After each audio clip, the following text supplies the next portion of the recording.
Et tout de suite, un point de la situation avec Robin Carrel. Le président El-Sisi était très clair hier soir à la télévision égyptienne.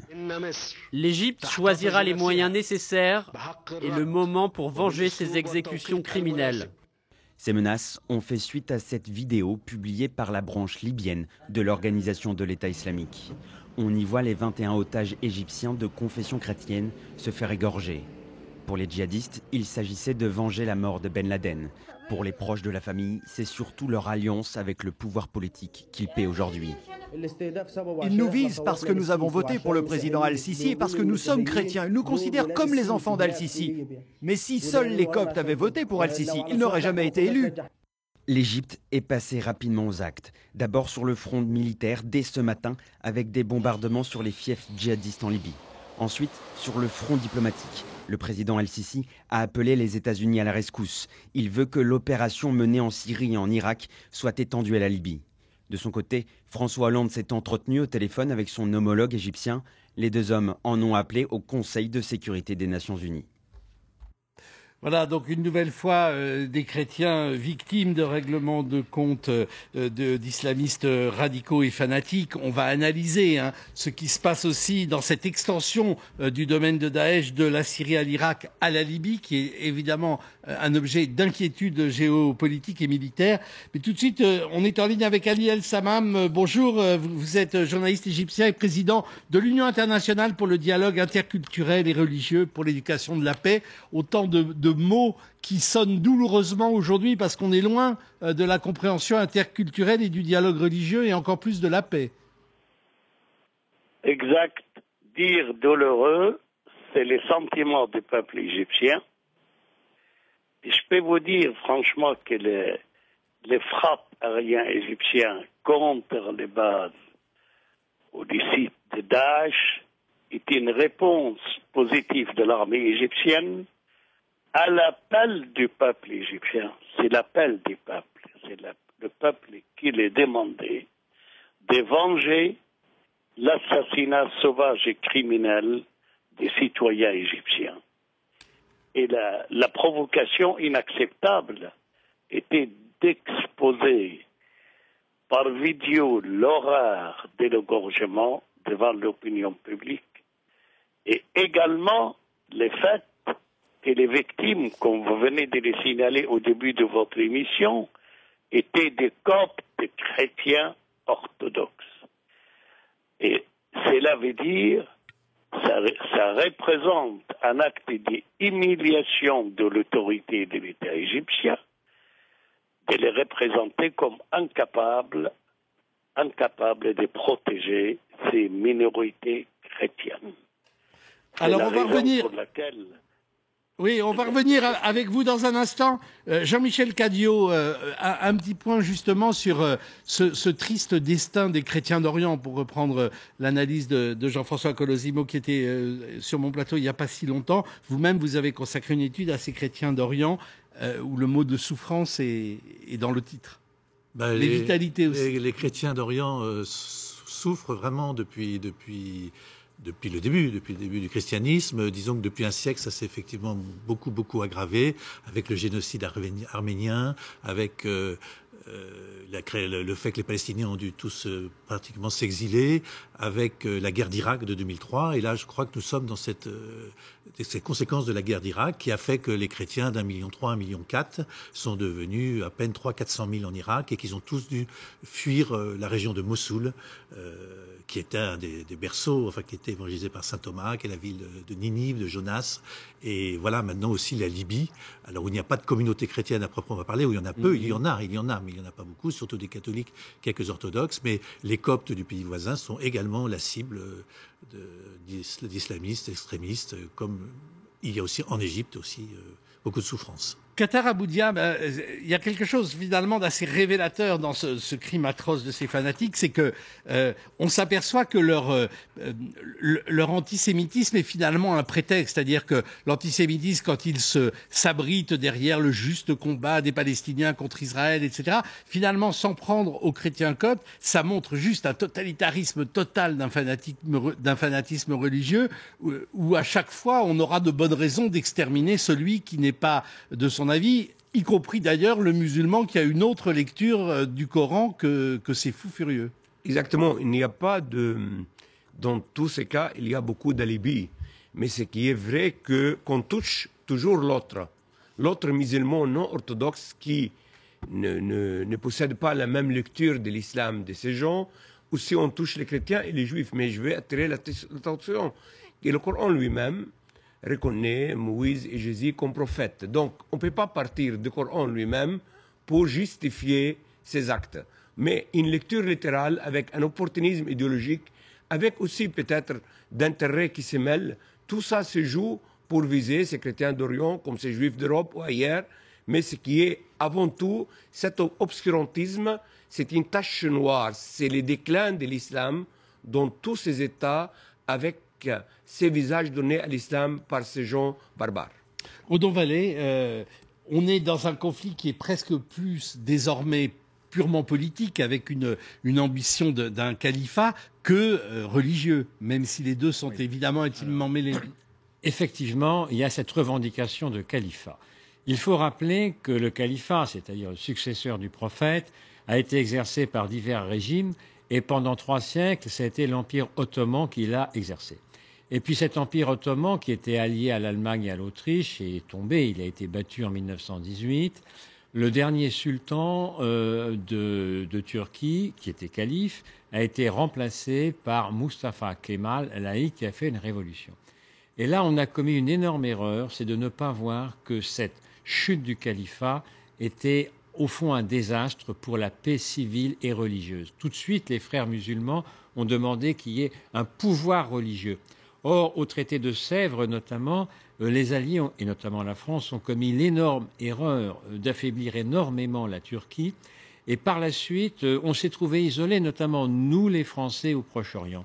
Et aujourd'hui, on a la restauration de ce besoin d'une union des musulmans. Pourquoi? Parce que chez les sunnites, il n'y a pas d'hiérarchie. Chez les chiites, il y en a une. Mais chez les sunnites, c'est un peu comme chez les protestants, il n'y a pas vraiment de hiérarchie. Et donc, il y a besoin d'une unité spirituelle. Il n'y a plus cette unité spirituelle. Mais certains profitent de cette revendication pour l'unité spirituelle, qui est tout à fait compréhensible, pour rajouter une politique violente sous le nom de califat. Alors que le califat, par principe, n'est pas forcément violent. Je crois qu'il faut que les musulmans trouvent des formes de coopération, des formes de rassemblement, des formes d'unité sans uniformité, mais qu'ils ne confondent pas le califat spirituel avec un califat temporel, surtout s'il est violent. Mais nous, Européens et notamment Français, n'oublions pas que nous avons une part de responsabilité importante au Proche-Orient. Avec tout ce qu'on a fait pendant la guerre de 14-18, les Anglais ont promis un foyer national juif aux Juifs, plus un royaume arabe aux Arabes, deux États pour une seule terre, et les Français ont fait signer des traités, que ce soit Versailles, que ce soit Trianon, que ce soit Saint-Germain ou que ce soit Sèvres, qui ont compliqué énormément la situation au Proche-Orient. Reconnaissons-le, mais ce califat violent est terrible. Et ayons le courage de reconnaître que la lutte contre ce califat, ça va prendre des années et des années, puisqu'on voit la réapparition d'une demande de califat jusqu'en Afrique, jusque chez Boko Haram au Nigeria. Et il y avait d'ailleurs déjà en Afrique, au début du XIXe siècle, des demandes de califat. On n'en est pas sorti. Ali El-Saman, entre le raid égyptien de ce matin et la vente qui vient d'être signée des Rafales français, on a l'impression que là, il y a un tournant, c'est-à-dire que l'Égypte va s'engager désormais résolument dans la lutte contre Daesh, peut-être plus ouvertement que ce qu'elle faisait jusqu'à maintenant. Oui, croyez-moi, ça a touché beaucoup de peuples égyptiens, que la première réaction qui est venue était les contacts des chefs de l'État en France pour effectivement affirmer sa solidarité avec le peuple d'Égypte et également confirmer la décision de l'État français de compléter et confirmer les accords de vente d'armes, les Rafales, à l'Égypte. Mais j'aimerais bien quand même revenir sur un point. Lorsqu'on dit le mot religieux, en revenant à ces genres d'actes commis comme ils étaient commis par Daesh, je me demande si les mots s'appliquent. Il s'agit d'actes terroristes et criminel, point à la ligne. Mais donner un qualificatif ou une qualification religieuse à ça, ça anoblit leurs objectifs. Oui, vous avez raison sur le fond, mais en même temps, l'écho que ces actes de fanatiques peuvent avoir dans certains esprits faibles ou dans certaines parties de l'opinion arabe, c'est bien aussi que l'alibi religieux fonctionne. C'est ce qui nous permet d'en parler, malheureusement. Oui, on a un problème aussi de vocabulaire. Lorsque le Premier ministre parle d'islamo-fasciste, ce n'est pas l'islam. Mais le fait que dans le dictionnaire français, on ne peut pas faire beaucoup de différences entre islam et islamisme. Lui, il vise ces extrémistes qui n'ont rien à voir avec le véritable islam. Disons-les pour plus. C'est-à-dire, mais tout ceci n'enlève pas la responsabilité des musulmans de faire leur mutation, de donner aussi une pause de réflexion comme les chrétiens au Moyen-Âge, de faire cette séparation entre l'État et la religion, et surtout faire une petite révolution douce. Sans chemin, le déclin va continuer. C'est ça la réalité. On a Daesh, on a Al-Qaïda, on a beaucoup de formes, comme il a parlé M. Vallée, de ce qui se passe en Afrique maintenant. Tchad, Nigeria, Mali, tout ça. D'ailleurs, on avait fait un plateau il y a une dizaine de jours ici pour montrer géopolitiquement comment le risque était que Boko Haram et Daesh forment une sorte d'arc au moment où ils se réuniraient. Entre la tâche de l'islam, la responsabilité française et de l'histoire. Mais depuis les années 80, c'est la responsabilité américaine. Il faut réviser maintenant ces méthodes classiques de la lutte contre le terrorisme et essayer de réfléchir autrement. Jean-Michel Cadiot. Oui, je crois que tout à fait, il y a eu la responsabilité française dont a parlé M. Vallée, mais c'est très important la responsabilité américaine et occidentale, parce que cette guerre de 2003, dont je parlais tout à l'heure, il y a eu les décisions de Paul Bremer en mai 2003 qui a d'abord cassé l'armée irakienne, donc ce qui explique ses défaites, et puis qui a empêché la haute fonction publique, qui a interdit aux bassistes, c'est-à-dire la plupart des fonctionnaires, la haute fonction publique. Alors, on pourrait en dire autant de l'intervention en Libye qui a exactement, il s'est passé exactement la même chose en Libye. Il y a eu moins de morts sur le moment. L'État n'a peut-être pas été complètement détruit, mais c'est le chaos le plus total. C'est le même chaos, c'est la même erreur de diagnostic au départ, et c'est la même misère, le même malheur. Et ce sont à nouveau les chrétiens qui payent. Alors pas seulement, bien sûr, il n'y a pas de grandes, il y en a eu, il n'y a plus de grandes communautés chrétiennes en Libye. Il y en a, il y a 200 000 catholiques qui sont des immigrés à peu près. Il y a tout de même 2 évêques, 2 évêchés en tout cas. Et il y a des orthodoxes de tradition qui dépendent d'Alexandrie. Et puis il y a ces coptes égyptiens qui sont des maçons, qui sont des artisans, qui sont très pauvres. Il y a aussi des médecins. Il y a eu. Mais alors, comment vous comprenez, puisque Daesh fonctionne au symbole et à la médiatisation mondiale de ces gestes barbares et symboliques, qu'est-ce qu'ils veulent dire en s'en prenant aux coptes égyptiens? Eh bien, ils veulent supprimer toute présence chrétienne sur ce qu'ils appellent leur califat. Et malheureusement, leur califat, c'est plus seulement Raqqa et Mossoul. Ça s'étend à des zones en Libye, en Algérie, on a vu l'assassinat de M. Gourdel, c'est aussi l'État islamique. Cet État islamique, on n'en prend pas assez la mesure, on l'a laissé croître, et il faut vraiment une mobilisation mondiale contre ça qui commence peut-être à se faire, mais il est bien tard. Odon Vallée. Alors, il faut être très prudent et avoir conscience du rapport de force. Dans les armées françaises, on a réduit les effectifs, les budgets. Les Américains, aujourd'hui, sont plutôt pas très d'accord pour envoyer les boys au sol, etc. Donc je crois qu'il faut retenir les 3 grands principes en matière de stratégie: concentration des moyens, économie des forces et liberté d'action. Ça veut dire qu'il ne faut pas avoir plusieurs fronts à la fois. Il ne faut surtout pas se mettre à dos les 4 millions de musulmans de France. Les terroristes, c'est une infime minorité. Il ne faut pas se mettre à dos les 1,4 milliard de musulmans de la planète. Ceux qui sont violents sont minoritaires. Et les premières victimes des musulmans sont les musulmans. On a fait 4 millions, une manifestation avec 4 millions de personnes à Paris pour les 17 morts de Paris. C'était horrible, ces 17 morts. Mais personne n'a rien dit pour les 2000 morts qu'il y a eu dans le nord du Nigeria dans le même temps. En d'autres termes, on oublie que les musulmans sont les premières victimes de cela. Donc, il faut à tout prix avoir de bonnes relations avec tous les musulmans de la planète qui sont pacifiques. Par contre, il faut lutter contre ces terroristes qui s'en prennent à la fois aux chrétiens d'Orient et qui s'en prennent également aux musulmans, les deux à la fois. Et là, il faut être très ferme là-dessus.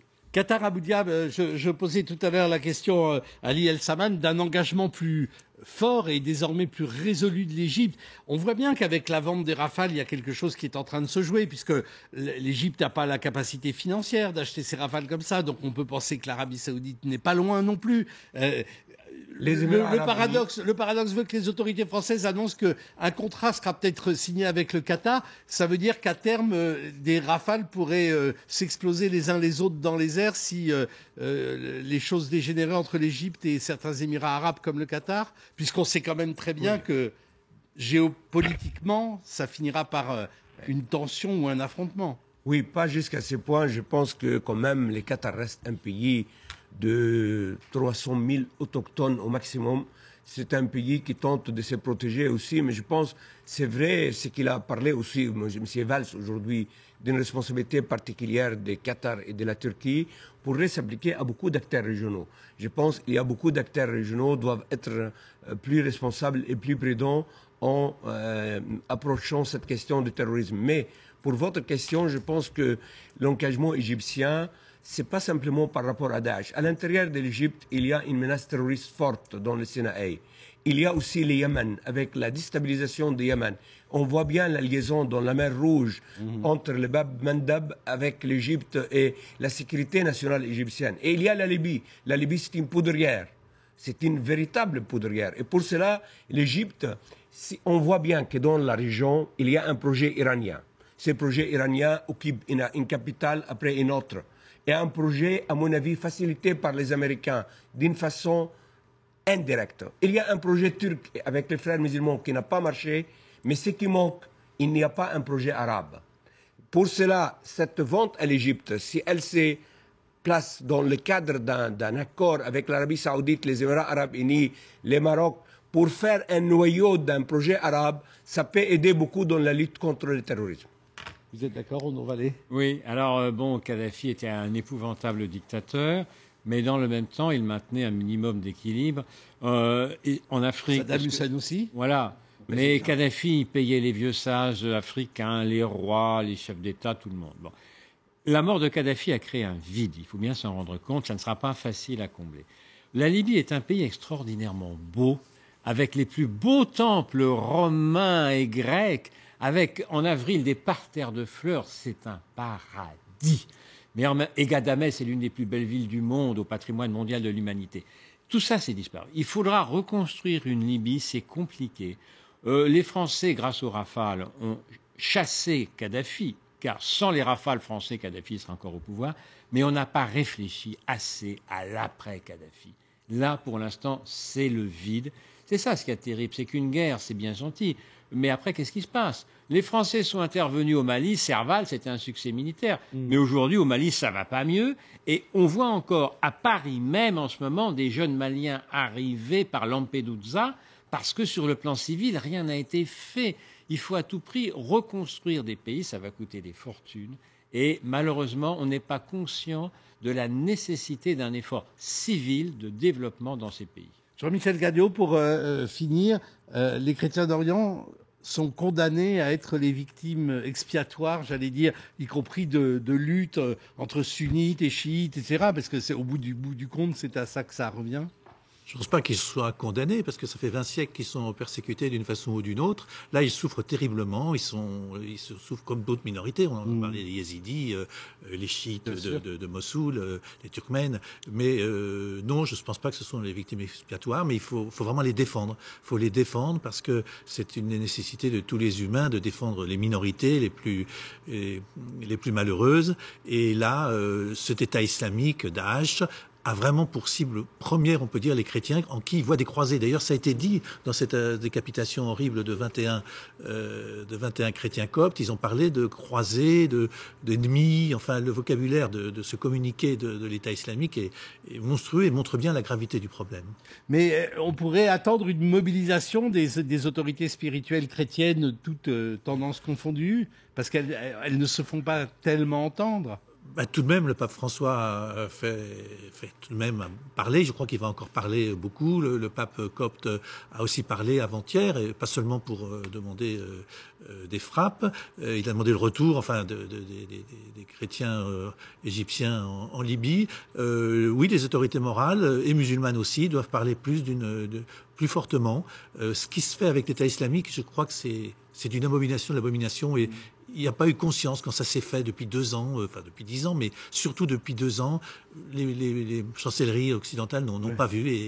Oui, alors il y a eu quelques lanceurs d'alerte, quelques cris d'alarme qui ont été poussés, mais c'est vrai qu'il y a eu une sorte d'effet de décalage pour que l'opinion soit véritablement sensibilisée. Absolument. En avril, quand on a vu que la frontière irako-syrienne était arrêtée, était cassée, il n'y a presque pas eu de réaction pendant toute cette avancée de l'État islamique. L'ISIS, il y a plusieurs noms, maintenant c'est un califat qu'il faut absolument combattre. Merci beaucoup, messieurs. Merci à vous, Ali El Saman, d'être resté avec nous du Caire. On ne va pas quitter ces questions géopolitiques et stratégiques, puisque après le journal de 18h, mon grand témoin sera Arnaud Danjean, député européen UMP et grand spécialiste des questions de défense au Parlement européen.